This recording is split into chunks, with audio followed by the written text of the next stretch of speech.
lorsque nous parlons d'agriculture, nous ne pensons pas détenir la vérité. On dit quelquefois, il faut savoir dire la vérité aux gens. Il faut savoir dire aux agriculteurs que. Mais qui connaît le mieux l'agriculture? Sinon les agriculteurs. Qui sont-ils pour venir leur expliquer ce qu'est leur métier? Pour élaborer notre projet pour l'agriculture, ce pacte de confiance que nous proposons entre l'agriculture bretonne, l'agroalimentaire et la société bretonne, eh bien, nous avons rencontré les agriculteurs, nous avons rencontré les industriels de l'agroalimentaire, et puis, sur notre liste, nous avons des professionnels du monde agricole, des agriculteurs de toutes sortes, dépassant toute idéologie. Nous n'opposons pas une agriculture à une autre, et nous avons des agriculteurs biologiques et conventionnels sur notre liste. C'est avec eux que nous bâtissons notre projet pour l'agriculture. Je voudrais avoir un mot aussi pour la pêche. Notre liste est la seule, était la seule déjà au premier tour, à contenir dans ses rangs un marin pêcheur. Yannick Emery n'a pas pu être des nôtres ce soir, car en tant que président du comité local des pêches de Paimpol, il a été retenu par un accident de mer qui concernait non pas son armement, mais un voisin, et il a dû accompagner eh bien, ce drame. Le marin pêcheur a survécu, mais il est quand même en mauvaise posture. Et ça nous montre qu'il y a des métiers qui sont des métiers dangereux, qui sont des métiers à risque, qui, comme le métier d'agriculteur, qui est soumis aux aléas du climat, du sol et des éléments naturels, eh bien, est un dur métier, un métier respectable. Et ce métier, il fait vivre bon nombre de nos communes et de nos territoires littoraux en Bretagne. Il mérite d'être soutenu, il mérite d'être accompagné dans son évolution.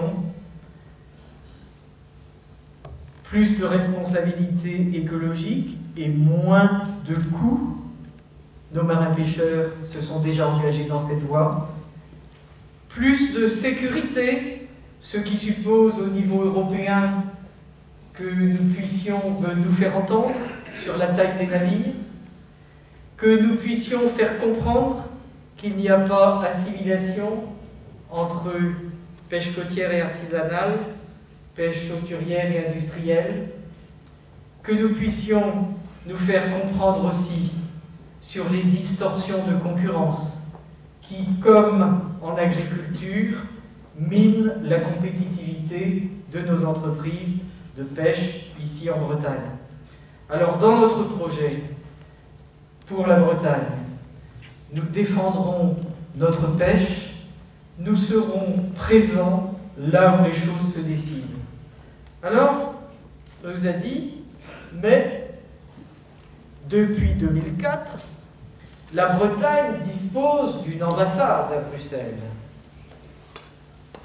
C'est peut-être un petit peu pompeux, je pense que la France a déjà un réseau d'ambassades pour défendre l'ensemble de nos régions. Mais il n'est pas inutile d'avoir connaissance de ce qui se passe dans les couloirs de Bruxelles. Ceci dit, ce que nous devons mettre en place pour nous défendre, c'est en réalité une veille technique, économique, juridique, qui nous permettent d'établir des dossiers solides qui donnent du biscuit à nos ministres lorsqu'ils doivent aller négocier autour de la table du Conseil.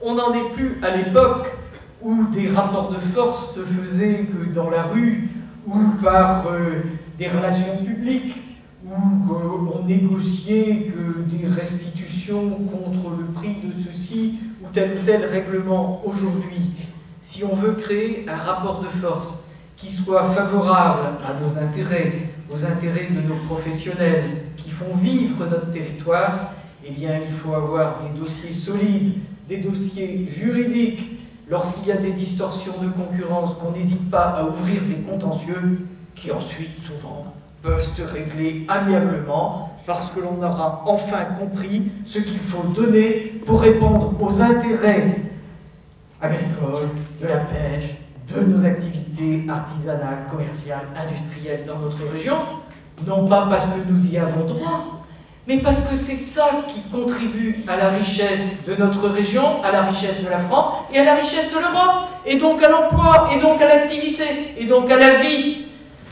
L'Europe n'est pas vieille, l'Europe est vivante.